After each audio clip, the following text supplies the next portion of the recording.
بسم اللہ الرحمن الرحیم۔ السلام علیکم ورحمۃ اللہ وبرکاتہ۔ سیرت صحابہ کے سلسلہ میں آپ کے سامنے آج ایک مختصر سی ویڈیو پیش کی جا رہی ہے۔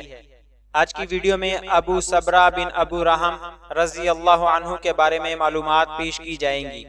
آپ غزوہ بدر میں شریک ہونے والے مہاجر صحابی تھے۔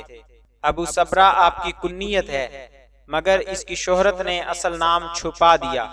نسب نامہ یہ ہے: ابو صبرہ بن ابی رحم بن عبد العزا بن ابی قیس بن عدو بن نصر بن مالک بن حسل بن عامر بن لوئی قرشی عامری۔ ان کی والدہ برہ عبد المطلب کی بیٹی تھیں۔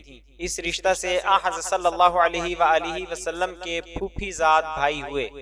ابو صبرہ سابقین اسلام میں تھے اور حبشہ کی دونوں ہجرتوں کا شرف حاصل کرنے والے تھے۔ دوسری ہجرت حبشہ میں ان کی بیوی کلثوم بھی ساتھ تھیں۔ ہجرت مدینہ کے بعد دوسرے مہاجرین کے ساتھ حبشہ سے مدینہ آئے اور منظر بن محمد کے یہاں اترے۔ حضرت صلی اللہ علیہ وآلہ وسلم نے ان میں اور سلمہ بن سلامہ میں مواخات کرا دی۔ مدینہ آنے کے بعد غزوہ بدر، غزوہ احد اور غزوہ خندق وغیرہ جس قدر غزوات ہوئے سب میں شریک رہے۔ تا حیات نبی صلی اللہ علیہ وآلہ وسلم مدینہ میں قیام رہا۔ تاہم آپ صلی اللہ علیہ وآلہ وسلم کی وفات کے بعد ابو صبرہ مکہ چلے آئے۔ بدری صحابیوں میں تنہا یہی ہیں جنہوں نے مدینہ کا قیام ترک کر کے دوبارہ مکہ کی سکونت اختیار کی۔